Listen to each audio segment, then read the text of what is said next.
Joseph Kabila, quand il a dirigé ce pays, en 2001, il avait quel titre académique? Merci beaucoup. Joseph Kabila avait plusieurs diplômes. Mon Dieu. Plusieurs diplômes. Mais vous-même, vous posez que soyez calme, vous ne soyez pas agité. Joseph Kabila avait plusieurs diplômes en formation militaire, des académies militaires connues du monde.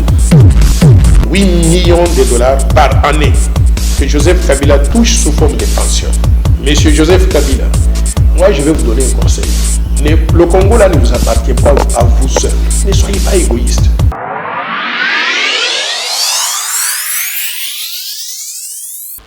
Pouvons-nous dire que Félix Antoine Tshisekedi Tshilombo, son excellence de la République démocratique du Congo, est-il confronté face à un dilemme, face à une équation? Bonjour, bonsoir, mesdames et messieurs, ça dépend de l'heure à laquelle vous nous suivez. Tango et Koki t'ont examiné la question de l'heure. Après consultation, bientôt l'État sur la nation. Nous analysons ensemble avec Bruno Mibenga, un des analystes politiques congolais, un jeune leader. Ndeko Bruno Mibenga mbote na yo. Mbote mingi madame Marilou, mbote na bana poto, mbote na ba congolais bisikano sezwami bino et puis te profiter na occasion ya opesa mbote pa DG Stéphane ou apesi biso occasion na ngonga oyo. Mbote na yo ndeko Bruno Mibenga. La situation en République démocratique du Congo. Tozomona lelo oyo consultation comme na suka toza ozela mokonda mboka se prononcer tozela ki na mikolo ono so banda tokoma ki le 1er décembre 2020 toza ozela le président a s'annoncer mais jusqu'à le président Azali Kolobate on dirait que le président a confronté le dilemme morobo na occasion équation morobo. Merci mingi pona mutuna madame Marilou. Omoni makambo ya mboka eza kwa makambo te ya box que so bokoti na kati ya terrain. Boke na ona ndenge moko ya mbangu consultation silaki mokonzi ya mboka etake mutu ya bwanya azui temps ya ko examiner dossier par dossier cas par cas yango zo mona ezate que notre président a confronté na équation ou bien dilemme non donc président juste azotala ba proposition oyo ba consulter ba kendaki envers ye yango wana omoni eloko ezosala mettre senga na ba congolais bayebake tata mokonzi azo examiner mabakambu oyo ba représentant na ba bakendaki panaye donc compilation esili nous supposons que notre compilation ya ba consulter esili et dans quelques jours ce qui eza leloté tata mokonzi ya mboka akoyanola ba congolais akopesa ba compte rendu ndenge moko prometaki biso nous supposons que notre d'ici fait la semaine oyo tata mokonzi akozonga epa ya biso pona kopesa biso mai oyo ya moni malamu na masolo oyo basolo ki na bayi kongomani nyonso o bakenda ko répondre na invitation yango wana tozo singa na ba congolais bazala patient parce que patience et bota relo kwa malamu soki tobito ke na makambo o na lolenge ba congolais bazozela na lolenge ya mbangu na lolenge ya précipitation eloko kwa malamu ko bima wana te yango moni tata mokonzi azui kimia alati azui sagesse azoki en place potango akoya ko présenter ba congolais ba congolais va se retrouver et non ba congolais ba zo kalisusu mawa yango moni moi mikolo ipusani pona makambo ya consultation ta mokozi yango ezali pression entre rupture ya coalition te non rupture entre toloba makambo depuis que la madame Marilou FCC et kotikala na lisolo lokola impère FCC après consultation oyo webi ke bandeko wana bakenda consultation bango pe bazaki parmi ba invités. Donc nous supposons que non, il y a pression que non bande quoi FCC pour les balles les autres non. Tolobaki plusieurs fois dans émission na bino awa. Tata mokonzi ya mboka alobi akozala prêt ya kotia mokoloto ya suka na bande ko oyo nyonso na kosala vision ya peuple congolais te. Exactement que non c'est ma pour na bande ko ya FCC que non ni rupture ko salma. Rupture et rupture ko salma par exemple au sein ya famille politique na ina kati IDPS. Par exemple, Nabatu bazo répondre na vision. Wana to koma kuna. Oui, nazo tozo beta non li solo ya quoi ezali ba quoi ezali entre la coalition cash FCC après quoi non donc eza pression te que non FCC cash ne ezo sala que non tata mokonzi a kopesa biso compte rendu. Donc eza juste tata mokonzi ya mboka azo sala la sagesse parce que tama kopesa biso bilia to se retrouver mutuna mutunyoso isika kozala a se retrouver voilà ils ont ni pression ya FCC parce que pression au président tata mokonzi mboka Félix Antoine Akoko banga eza pression à peuple parce que pression FCC batouana baza minoritaire par rapport à la Congolais bisika bazali. Donc tata mokonzi mboka azana rapport mon côté envers batouana FCC si pas nini oya devant peuple pour na pesa bango côté rani ndenge ancien président Mobutu Lobaka j'ai le devoir envers le peuple congolais, envers le peuple zaïrois à l'époque. Maintenant là le président Félix a le devoir envers les Congolais pour les rendre compte et non aux membres du FCC. De Bruno Mibenga. Au cours de toutes ces consultations, qu'est-ce que tu reproches au président de la République? Président de la République, il y a pour reprocher vraiment comme tel les actes parce que biso to moni batu nyonso tata mokonzi mboka yandi bango ayoki makanisi na bango mokonzi mboka ndazala abo abengi bana bayeba na mitu makasi lokola ba shadari ata basaki ba mutungisi de part d'autres mais au finish ba représentant ba bazaki na kati FCC yango zo mona isengo ils ba congolais ya kozela lokola ndenge biso na mois ya décembre o dozela fête ya nativité à Jésus Christ eza lokola tango tata mokonzi mboka ko pesa lisukulu okomona ba congolais ba kosepela lisukulu tata mokonzi ko pesa eza te que no pona ko pesa kama ko pasi mais ça eta ke ndenge mo benga no les rassembleurs Félix les rassembleurs yango wana moni eloko oyo biso to sepeli na ide ndenge mokonzi mboka concrètement tozozela mokonzi mboka ya biso décision tata mokonzi mboka akoyela biso po eza po na bolamu ba congolais po na bolamu ya ndeko Joseph Kabila po na bolamu ya ndeko Barnabé Bin Kikaya po na bolamu ya bandeko Kikaya ndenani ancien conseiller ya président Joseph Kabila. OK. Donc eloko ya malamu oyo biso tozozela yango wana bolamu ya ba congolais ezala o baza na poto o baza kuna na Japon o baza par-ci par-là et partout dans le monde. Donc eloko oyo biso tozozela yango wana Fufue Kitatalo ministre Cyril Lagula taza mutu makasi azochama mbilinga azonga na mulongo. Donc tolingi teke no tomona bandeko misusu bakanga biloko na bango batia na boîte ba kima na nzela Brazzaville biso tolingi biloko na te.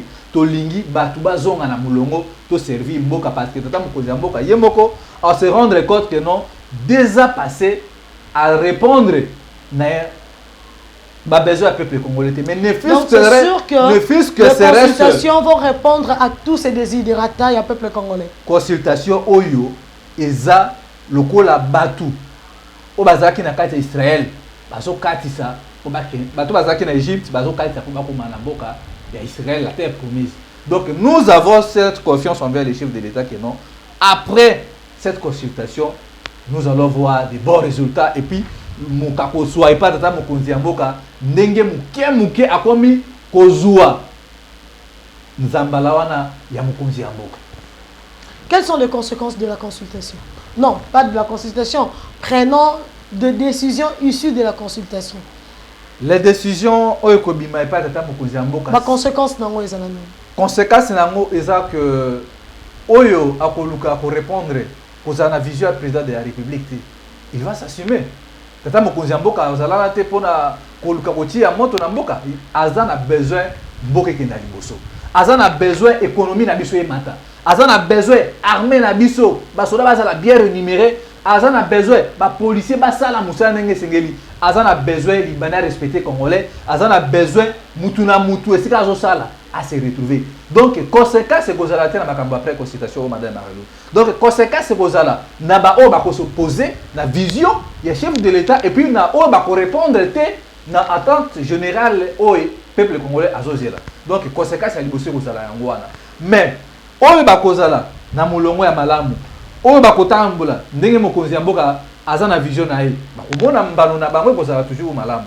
Mais au bakoluka pona koya na banzela ya mbilinga là la justice étant une justice qui élève une nation ndi ekoza charger na batu wana au bakoya na mwanzela ononga nazalaka nani ex-phase nazalaki mutu moko ya un père na kimaka nazala Brazzaville na koma Brazzaville na aussi maminduki là maintenant la justice va prendre et puis bakomona nini ndenge droit ekokata makambo na bango. Donc dura l'ex c'est de l'ex. Donc voilà un peu conséquence de mon côté. Yamabe ou bien tata mokonzi mboka azana idée mon côté na ba congolais en général. Tata mokonzi azana besoin na makambo ona uti ko yanola ko limbola yo awa économie mata batu basala misala na bango misala eya ba investisseur ba ya ba respecter ba congolais. C'est ça. Donc na décembre oyo zala sûr et certain que non tata mokonzi mboka akopesa na ba congolais eloko malamu. parce que yemoko omoni alobi akoki kosala nyonso te yango monaki bakushe nyonso ezalaki représenté. Voilà et puis loko toki koloba ndeko Bruno Mebenga zwa président Félix Antoine Tshisekedi Tshilombo face à l'UDPS. Président Félix face à l'UDPS, le président est issu de l'UDPS. Mais le président n'est pas le président de l'UDPS, il est le président de tout Congolais. Mais il a une appartenance politique inévitable, personne ne Oui. peut ignorer d'où provient le président Félix Antoine Tshisekedi Tshilombo. Mais à l'heure actuelle, le président n'est pas le président de l'UDPS. Nous savons que Mais le c'est président que nous- Félix est le président de la République de la démocratique République du démocratique Congo. du Congo. Du moins, il est censé travailler avec sa base. Oui, bien sûr, il est censé travailler avec sa famille politique, mais c'est que nous voyons au sein de l'UDPS comme s'il y a manque de crise communicationnelle. Il y a manque de crise ou bien il y a crise Il y communicationnelle a au sein manque de crise communicationnelle au sein de Non, l'UDPS. s'il y a manque, c'est qu'il n'y a pas de crise. Donc, soit il y a Je crise, suppose soit que il n'y non, en a c'est pas. tout ça en respect à téléspectateurs, nous supposons qu'il y a manque de crise communicationnelle au sein de l'UDPS. Ok. C'est en est maintenant de revoir s'il y a ou pas manque, il y a crise de communication au sein de l'UDPS. Moi, étant qu'analyste politique, j'ai suggéré bon de dire nous supposons il y a manque, il y a crise au sein de l'UDPS par rapport à la communication. Donc, Qu'est-ce qui manque réellement? c'est- Qu'est-ce qu'ils font concrètement? donc, et là, quand on a battu, il y a sur l'UDPS, côté à Moutou, Nisika ou à Singeli. Parce que nous voyons comme s'il y a la cacophonie, on ne sait pas qui fait quoi, qui est qui. Confusion à la moment, l'UDPS. Parce que Spécifiquement, sorti Misusu.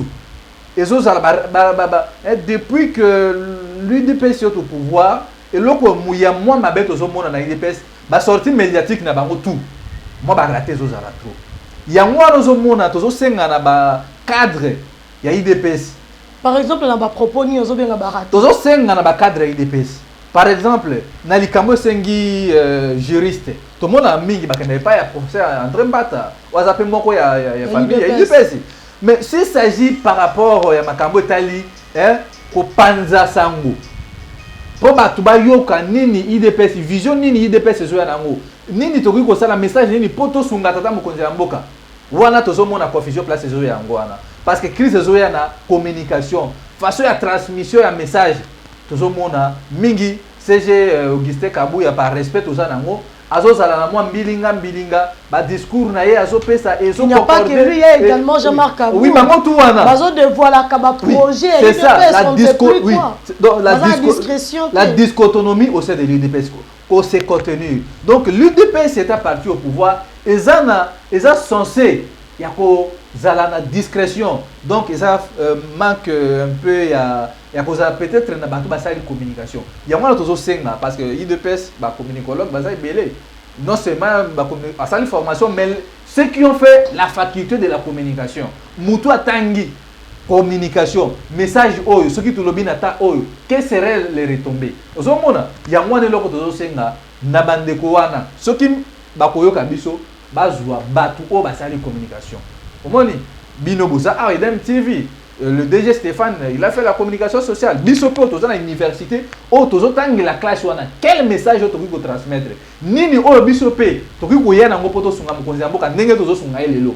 Parce que ceux qui échec ya président Félix et où peut-être na bandeko wana bazo dévoiler ba plan na bango oyo communication na bango eza au profit il y a ba adversaire na bango. Donc communication na bango bato bazo la bénéficiaire na bango ils ont la adversaire politique na bango parce que ce que zaki na discrétion misusu que notre président a ba préparatif qu'est-ce que voilà tout ça la boto ça. Mais subitement nous voyons le CG Kabuya sorti dans espace médiatique koloba que makambu ya nini ya par exemple ya arrestation ya mwana mboka Kamere bango bayebi makambu ate eza na makambu e bana mo kala président Kabuya na président secrétaire nani CG Kabuya na président Augustin Jean-Marc Kabund baza na secrétaire et puis bazo sunga mokonzi ya mboka te na nini pour un message na bango et comme voir même pas ya maman de on dirait que Jean-Marc Kabunda comme il est vice-président de ce pays donc partout c'est comme si on peut faire des décisions à Mokonzamboka. Oui c'est ça parce que ceux qui tozongi même na makambu oya kendaki na Kikwiti ce n'est pas lui de dire ça. Et alors par contre tant que sengi divorce que non bisona FCC liba le kufi. Le président ne vous a pas mandaté de dire de tels propos. Et ça va propos incitatif. Ils ont incité Batou de part et d'autre kanda ozomona donc lui état que honorable un homme d'état akoki kozala na discrétion mais président Kabundu azama mutema moto yango ozomona tozosenga na président Kabundu ameka ko revoir entourage na bango banani oyo bakoki kosunga mokonzi ya mboka parce que ba œuvre belé mosusu mokonzi ya mboka azosala awa ezoyeba na te ezomona na pete pourquoi parce que communication eza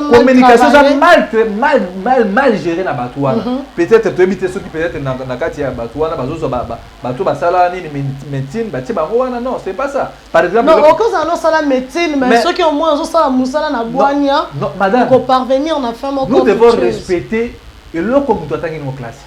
Jamais, par exemple, moi j'ai fait la communication sociale. N'a pas s'ingérer dans ma campagne, droit. Qu'est-ce que rapport ni nezawana? Donc nous demandons na bande kunabi soit IDPS ba sunga président de la République. Ba sunga mokonzi ya mboka na façon na bango koteka makambo ya malamu tata mokonzi azosala. Mais bango kuna bazo se livrer comme si baza toujours na makambo moko ya balabala. Non, beaucoup za na balabala et na pouvoir mais quel message au batoni bazo kamba. Ozomona que non président Kabund na CG Kabuya message na bango yeso bala na te et puis quelque part bazo bebisa image ya mokonzi mboka eloko tozo senga tozomona mabe ya mwana nde to senga bande kwana ba mika pour revoir eloko wana parce que na ba émission passée to bebisa ka mokonzi mboka makambo ya ba photo ya liboso ya kala le kanaka président maquillage na ba makambo le kana Rwanda toujours ezo utaka na bande kwa IDPS ozomona que non président de la République ba biloko misusu koza la gérer à l'éterne mais bande kwana par précipitation, par manque et professionnalisme, basoya ko bebisa image, ba effort nyoso mokonzi mboka zo sala, bango bazo linga ba bebisa ngo et puis ko sala vraiment profitable était même na bango ba to IDPS et puis na ba. Et si aujourd'hui le ministère public saisissait le dossier en dossier mettait sur table un dossier contre Augustin Kabuya pour des propos. Par exemple, ya koloba que bango ba yebi bat o bazali sima ya complot. Il y a assassinat contre mokonzi mboka. Bon, là ça revient maintenant au CG Kabuya. Ce cas a preuve palpable que bayebi bato bazo bundisa mokonzi bazana envoya ko boma mokonzi mboka. Il va se justifier. Mais il faut que tant ozo loba eloko wana, on suppose que azana ba éléments tangibles. Au moins parce que tant on lingi état de droit, il faut biso to ça ba modèle. Et non tout ça ba imagination na biso be par popularité envers le peuple. Non. Tout ça makambo. Tout ça makambo oyo ke non et ko mema mboka na ba avancer et ko mema mokonzi mboka a garder toujours confiance na ye. Parce que tant on bino bozolo ba soki le ba le boko na CG ya IDPS. Qu'est-ce na ba élémenté. Au moins na que place na bozo finisa même nini état de droit ya mokonzi mboka. Ce n'est pas bon na CG Kabuya ya ko na biloko ndengo wana. Et puis azala il faut contenir misusu la réserve mais secret d'état parce que le président de la République le président de la République a la confiance de toute la population congolaise en général, si pas en général mais au moins 75%. Nous sommes censés protéger notre institution. Nous sommes censés protéger le président de la République. Dernièrement na bande qui na bango moi mini réunion ya bande association na biso je leur ai dit tous ont obligation ya protéger mokonzi mboka. Biso bisika tozali tozaba aner bisika nyoso. Aner ezate non c'est pas pour na mokonzi mboka. Aner ezate pour na république mobimba. Mais a na mboka na biso bazo sa confusion makambo belé. Yango wana moni biso soki mutu oyo akolo kobundisa président Félix c'est que le peuple congolais. Soki tozi par exemple makambo na biso ya ndeko lo bati dernièrement que non président de la république soki a démissionné a rejoint licence non. C'est que au monde a soulèvement et belé et kobima a et puis bandeko wana baza minorité ba olimwa. Donc nous avons l'obligation et le devoir de protéger le président de la République. Na ba œuvre na union soit social. Ezala yamabe to ebi ndengeni to ko ebisa tambo kozi awa bongisa et puis yamala nous devons vendre l'image là. Au moins to sunga mokonzi mboka. Nous les communicologues vous madame Boza journaliste nous devons au moins ata bandeko wana ba Augustin Kabuya na ba Kabund. Mais nous, de notre part, nous avons l'obligation d'aider au moins le président Félix Naba, Makambo Belé, café politique, et puis réunion de toujours sensibiliser, toujours na esprit à délinquance juvénile, pour nous soutenir vision. Ce qui est au sangi ici, réaction, il y a le président AI, il y a UDPS, puis il y a le secrétaire général AI, il y a UDPS. Donc, il y a UDPS, ils ont Bundisa Mokonzamboka. Bon, donc, on s'est retrouvé un peu solitaire. En tout cas, on a soutien à la famille politique. Kolobake, Bundisa vraiment Mokonzamboka, et ça un peu dur. Mais ce que nous demandons, autres proposés, c'est que Bandekoana, bateka image ya Mokonzamboka malamu. Parce que ceux qui le l'ont, batu makambo ebele Mokonzamboka zo sala, ezo mona na te. Mais bango bazo mukaka ba makambo ko misusu ya mabe. Et pour revenir sonner quoi na kati na. On dirait bango bazo se lancer na guerre na bango contre ba individu ya FCC. C'est ça, la guerre na bango na eko suna Mokonzamboka te. Donc l'UDPS doit revoir cercle na bango. Na ba plan nyonso, ba revoir cercle na bango. Stratégie na bango. Ezate que non, likambo boyoka ki na butu, trou na moi na tongo boye. Non, c'est pas ça la politique. C'est pas ça être homme d'état. Ba honorable Kabundu wana, baza ki batu ba simba maki likolo na percho ya Assemblée nationale. Donc il est censé ya koyeba nini ya koki koloba. Nini o ya koki kopesa batu. Biloko ya kolia. Ya mozo mona batu belele lelo bazo ba non, président azana azana pression, azana ba dilemme pour na koya pour répondre à non, le président n'agit pas par émotion. Émotion, c'est ça. Et le président Kabundu azo ça ba émotion. Azo recourir na popularité na non, ça n'a rien à voir. Le président agit na sagesse boigna au moins que makambo président ça là de okenda liboso. Même le président wana CG honorable Kabundu auto ça na respect na bango. Il ne peut pas agir par émotion. Il doit agir état comme d'état. C'est ça. Il y a un président Félix état comme d'état. Azo mema makambo malembe jusqu'à ce que non a présenté biso eloko ya mala. Ndeko outi ko apprendre arrestation, jugement pe condamnation ya Ndeko Barnabé Milinganyo. Oyo asalaki ba révélation accablante na te sous effet émotion nini na émission ya Ndeko moko. Esika oyo yaza ko affirmer maloba o ngana otoyebi. Lelo o Ndeko wana ba sanctionner. Aza ko subir rigueur de la loi. Est-ce que eko empêcher ba complice na yeba poursuivre chemin na bango contre Mokonzamboka? Non madame, je vous ai dit ici que non le président de la République a un soutien à peuple congolais. Ils ont la maman, na ba koka, na ba to pusu, na ba to nyonso, couche nyonso. Président a un soutien na bango. Ndeko Barnabé Milinganyo walo bati que non président a démissionné, ce qu'a démissionné ta kozambuma. Pas quelle magie. Et pourquoi seulement le président de la République doit démissionner? C'est une question pertinente. Oui. Et là, comme moi, j'aimerais comprendre le président va démissionner sous quelle base fondamentale? Parce que le président a été élu aux élections au suffrage universel indirect. Direct? Direct, oui, direct plutôt. Donc, tant qu'on a proposé au président de la République de démissionner, que non, ceux qui président démissionner, c'est à cause de Mboma. Non. FCC, et ça, la distraction. Il y a une distraction, il y a une épargné le président Kabundu. À côté de la distraction, il y a Barnabé. Tu es épargné, tu es évité. Oui, à éviter, parce que quand on a la comédie, on a des conseils, on a des preuves. Et ça, la distraction. Au lieu, vous devez suivre votre schéma. Vision ambitieuse pour la Mboka. Vous pensez que non, président de la République, le président est le premier citoyen à être informé dans la communauté de la République. Beaucoup de nini lisasi wana de Barnabé Kikaya. Alors baki yemuto albi azoya couper sa roboma mutu. Pourquoi il est en fuite? Abana Goki m'a dit quelle raison. Donc Bisso, que non président de la République, il est le mieux protégé par tout le monde. Ceux qui ne sont pas Barnabé, agir par effet ou par émotion, parce que tu es bandeko na biso FCC et sa façon pour instrumentaliser les jeunes, au bazar inconscient, une prise de conscience au service Mboka. Nous avons vu récemment avec vous ici, madame Nani Moutoua, ça a béret rouge à FCC. Il a été mandaté, aujourd'hui c'est retour. Il est en train de subir la rigueur de là-bas. De même, Pénan de Kunabiso Barnabé, Ouaza, Nani, na prison Makala. Bien que l'émotion, la sensation, elle va gérer à monter. Non, pour ça, là, pour critiquer le chef de l'État, ils ont m'embêté. Mais quel propos au Koyanamo?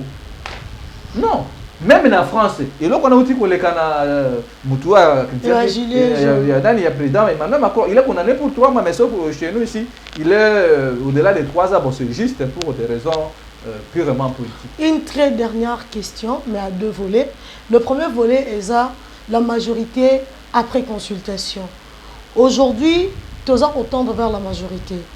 Mais il y a au moins un stimulus dans l'Assemblée nationale, une pétition contre la présidente Janine Mabunda. Elle qui est censée être protégée par la majorité, mais de se rendre compte qu'il y a 250 signatures de la pétition contre elle. On peut parler d'une majorité au sein du Parlement. Majorité au sein du Parlement, oui, nous avons la confiance dans les députés. Je vous ai dit dernièrement que non, les députés étaient des médiocres. Aujourd'hui, nos députés reviennent petit à petit. Madame Wana Azamou tout est à Kokuzalana, ici Kazawana. Les députés Wana Bazosa Moussa Nabango, Bamoni mégestion au sein de l'Assemblée nationale. Donc c'est déjà un pari gagné pour le président de la République. C'est déjà un pari gagné pour le président de la République. Et puis si seulement si que non, la majorité ne serait pas en tête, le président serait censé pour revenir à référendum, madame. Ce qui est revenu, le général de Gaulle, en France, le référendum est le seul moyen de faire sortir le peuple français de la misère. Si c'est bon, le peuple me donnera raison. Si c'est mauvais, et ce peuple-là reviendra à moi. Il y a moi la pose au monde. Ma sur consultation. Il faut que ce qui est simbité, le président a le pouvoir, il y a qu'à revenir dans le référendum. Et puis, le référendum, ce qui est biso, tout ça, on a dit ce qui est simba. Ce qui est simbité, mais nous avons moins d'assurance que non. C'était Paris déjà gagné auprès du chef de l'État, vu ma consultation au Union Sonnegue. Vous êtes au courant qu'il y a un retrait de signatures, un reniement, où ils ont ouvert aux portes, la tentative, il y a faux en écriture, on a parlé à l'Assemblée nationale. Non, le député là, madame, est-ce que comment est-il possible? Mais le député, on a signé, on a retiré, je ne sais pas. Le député, il va venir dans le lobby. Député ou les juste instrumentalisation de lobby, des médecins pour instrumentaliser. Mais au moins de compromettre le tout, pour comme un souka. Donc c'est juste que le député va pour s'hazarder. Mon accord récemment qu'on a vu sur tout ça n'a parlé du peuple. Donc tous les députés doivent savoir mon conseil va revenir dans la raison pour nous servir beaucoup. Ce qui va pour le cas même de part et d'autre. Là soit il y a IDPS na balabala, soit il y a un peuple congolais en général. Mais c'est que je sache, le député reviendra à raison que non, il a signé à conscience énorme parce que vu madame Wana, ça n'engage que parti politique n'a pas. Donc ce n'est pas ce que nous voulons. Nous savons tous que non, il y a crise entre les chefs de l'État et les gens du FCC. Comment est-il possible? Non, il n'y a pas de crise institutionnelle. Il y a des il y a seulement de crise entre le président de la République et le FCC, c'est ça. Il y a crise. Donc entre Cash et FCC. Il y a crise, pourquoi? La crise c'est quoi, madame? Première crise, non. Le premier ministre qui répond, le chef de l'État. Donc il y a crise institutionnelle. Oui. Donc Kabouya a raison. Kabouya, là il a raison. D'accord. Je pensais que tu avais dit qu'il y avait crise entre Félix Antoine Tshisekedi et le FCC. Puisqu'il y a crise institutionnelle. Le premier ministre qui répond directement, le président de la République avec communiqué de presse. Et l'autre là, madame de l'Assemblée nationale, qui répond le président de la République. Pas un point de presse. C'est une crise, madame. Donc la crise institutionnelle, nous devons acter que la crise est institutionnelle. La crise est là. Et donc, je confirme ici, selon moi, là ça n'engage que moi, qu'il y a une cohabitation au sein du FCC et Cash. Et que cette coalition doit en principe prendre fin. La coalition déjà a pris fin. Et là, quand on s'est appuyé dans la bande même nous avons juste besoin de soutien pour nous soutenir parce que nous sommes là. Et ça, nous avons photo. Nous avons nous avons l'obligation de tirer et puis tout ce pays na bateau au tata moko somba qui na Argentine déjà et comme wana ko sunga ba congolais pour ça ba navette fidèle na bango. Voilà un peu le biso toza pour ça ba bateau de pêche, toza pour ça eloko mususu te plus de tracteurs. Président de la République, son excellence Félix Antoine Tshisekedi Tshilombo, notre président. Nous croyons en vous. Nous voulons que Dieu vous accorde beaucoup de temps, beaucoup de joie, une bonne santé, une très longue vie. Seulement, ne nous décevrez pas. S'il vous plaît, Monsieur le Président. Merci. Que Dieu bénisse la République démocratique du Congo, ainsi que tous ses fils et filles. Merci.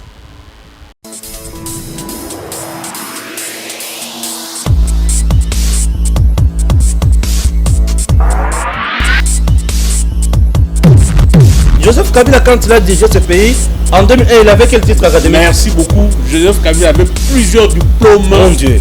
plusieurs diplômes. Mais vous-même, vous posez que soyez calme, ne soyez pas agité. Joseph Kabila avait plusieurs diplômes en formation militaire, des académies militaires connues du monde. 8 millions de dollars par année que Joseph Kabila touche sous forme de pension. Monsieur Joseph Kabila, moi je vais vous donner un conseil. Le Congo là ne vous appartient pas à vous seul. Ne soyez pas égoïste.